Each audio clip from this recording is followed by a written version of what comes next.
আজকের এই ভিডিওতে আমরা আপনাদের খাবার ফ্যাক্টরিতে হয় এমন কিছু গোপন তথ্য জানাবো যা আপনারা কখনো স্বপ্ন ভাবেননি। আমরা যেগুলো খাচ্ছি ফ্যাক্টরিতে এগুলো কিভাবে তৈরি করা হয়, প্রাণীগুলোর সাথে ফ্যাক্টরিতে কি করা হয়, জানলে হয়তো আপনি অবাক হয়ে যাবেন।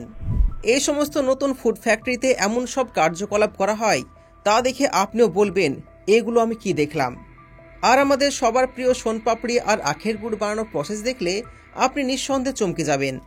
তো চলুন শুরু করা যাক আজকের ভিডিও। কাঁকড়া ফ্যাক্টরি। আপনাদের মধ্যে হয়তো অনেকেই বড় বড় রেস্টুরেন্টে কাঁকড়া দেখে থাকবেন, হয়তো অনেকে কাঁকড়া খেয়েছেন, কিন্তু আপনি কি জানেন আসলে ফ্যাক্টরিতে এর প্রসেস কিভাবে করা হয়? তাহলে চলুন শুরু থেকে জেনে আসি। তো সবার প্রথমে ভোর 3টের সময় সমুদ্রে গিয়ে জাল ফেলা হয়, কারণ ওই সময়তে পানি শান্ত থাকে আর ওই সময়তে সব থেকে বেশি কাঁকড়া পাওয়া যায়। কিছু সময় পর সেই জাল পানি থেকে উপরে তোলা হয়। এরপরে শুরু হয় মেন কাজ। এখান থেকে বিষাক্ত কাঁকড়াগুলোকে আলাদা করা হয়। সমুদ্রে বিষাক্ত কাঁকড়ার পরিমাণ অনেক বেশি থাকে, আর ওই বিষাক্ত কাঁকড়া খেলে মানুষের মৃত্যু অবধারিত। এরপর বড় বড় কাঁকড়াগুলোকে ছোট কাঁকড়া থেকে আলাদা করা হয়। এবার এগুলো ট্রেতে লোড করে ফ্যাক্টরিতে নিয়ে আসা হয়। এখানে সবার প্রথমে কাঁকড়াগুলোকে মেরে ফেলা হয়। কিছু কাঁকড়া তো একদম মরে যায়, আর কিছু কাঁকড়া আধমরা অবস্থায় কনভেয়ার বেল্টের মধ্যে রাখা হয়। এই কনভেয়ার বেল্টের সাহায্যে এইগুলোকে গরম পানিতে দেওয়া হয়, যেখানে বেঁচে থাকা কাঁকড়াগুলো মরে যায়। এরপর এগুলো গরম পানি থেকে বের করে কিছু সময় মতন ঠান্ডা করা হয়। এগুলোকে যে মেশিনে লাগানো হয় সেই মেশিনগুলো অনেক ভয়ঙ্কর হয়ে থাকে। এই মেশিনটিতে কাঁকড়াগুলোর পাগুলোকে সাইড থেকে লক করে দেয়। এই মেশিনটি অনেক আধুনিক। এর মাঝে লেজার সিস্টেম লাগানো থাকে। লেজার লাইট এটিকে স্ক্যান করে এবং এর অবস্থান কম্পিউটারকে জানায়, আর আস্তে আস্তে সামনের দিকে পাঠিয়ে দেওয়া হয়।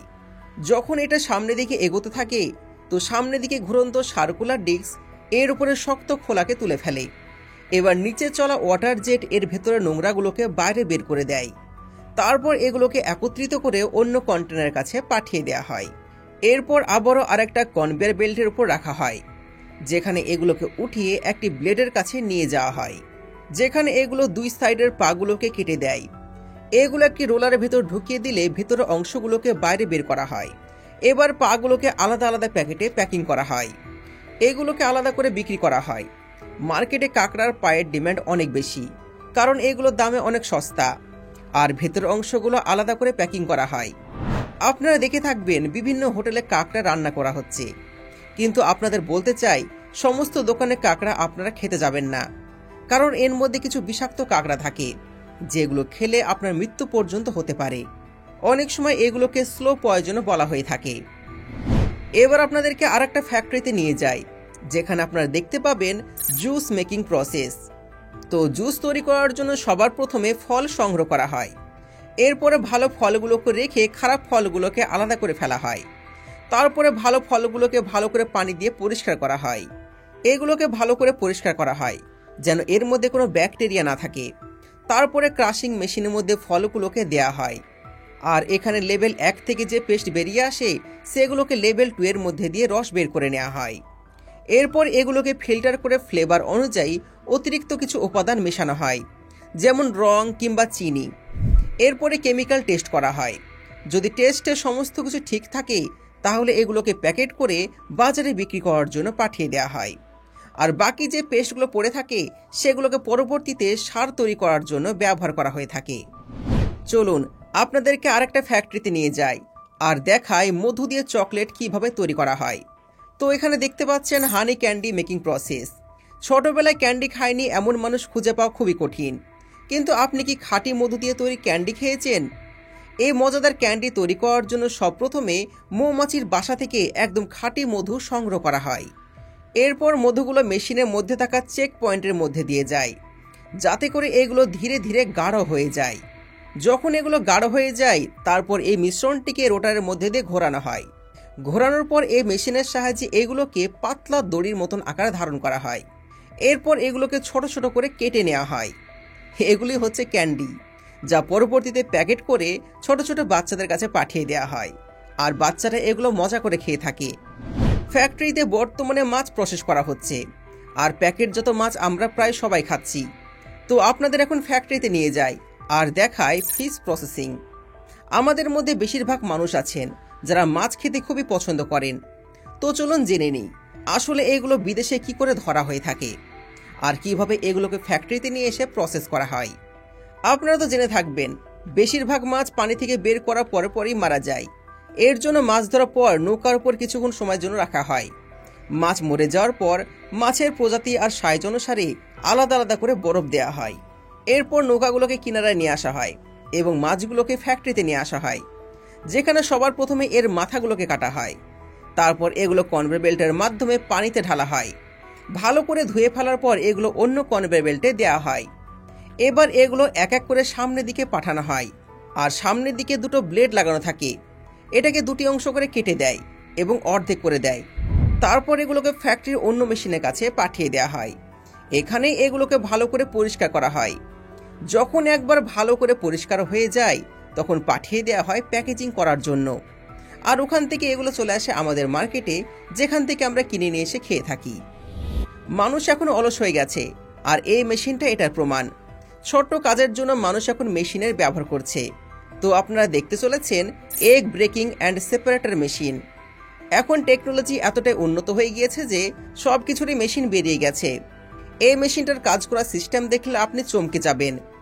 মেশিনটাতে সব প্রথমে যে ডিমগুলো ফাটানো হবে সেই ডিমগুলো দেওয়া হয়। তারপর মেশিন চালু করা হয়, আর মুহূর্তের মধ্যে মেশিন ডিমগুলোকে সুন্দর করে ফাটিয়ে দেয়। শুধু যে ডিম ফাটায় তা কিন্তু নয়, ডিম ফাটানোর সাথে সাথে হলুদ অংশকে আলাদা করে দেয় এবং সাদা অংশগুলোকে আলাদা করে দেয়। তারপর এগুলোকে আলাদা আলাদা করে প্যাকেজিং করা হয় এবং মার্কেটে বিক্রি করা হয়।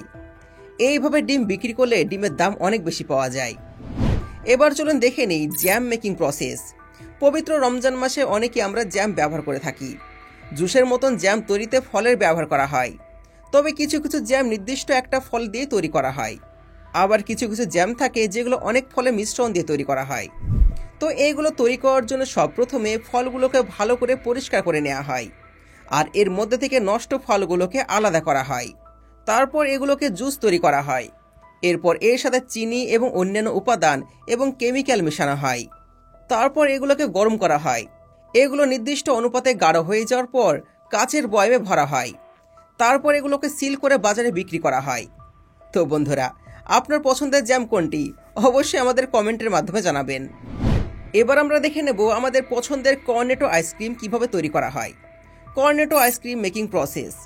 কোন আইসক্রিম পছন্দ করে না এরকম মানুষ খুবই কম আছেন, কিন্তু আপনি কি জানেন এটা কিভাবে তৈরি করা হয়? তো কর্নেটো আইসক্রিম তৈরি করার জন্য সব প্রথমে এর নিচে থাকা বাদামি রঙের কোনটাকে তৈরি করা হয়, আর এটা বন্ধুরা অনেক টেস্টি হয়ে থাকে। আর এটা তৈরি করার জন্য সব প্রথমেই কাজু বাদাম, পেস্তা, আখরোট সহ কিছু শুকনো ড্রাই ফ্রুটের মিশ্রণ দিয়ে পেস্ট তৈরি করা হয়। এরপরে সাঁচের সাহায্যে এগুলো দিয়ে কোন তৈরি করা হয়। কোন তৈরি হয়ে যাওয়ার পর এগুলোকে মেশিনের মুভিং প্যাডে রাখা হয়। তারপর মেশিনের সাহায্যে এর উপরে ক্রিম দেওয়া হয়।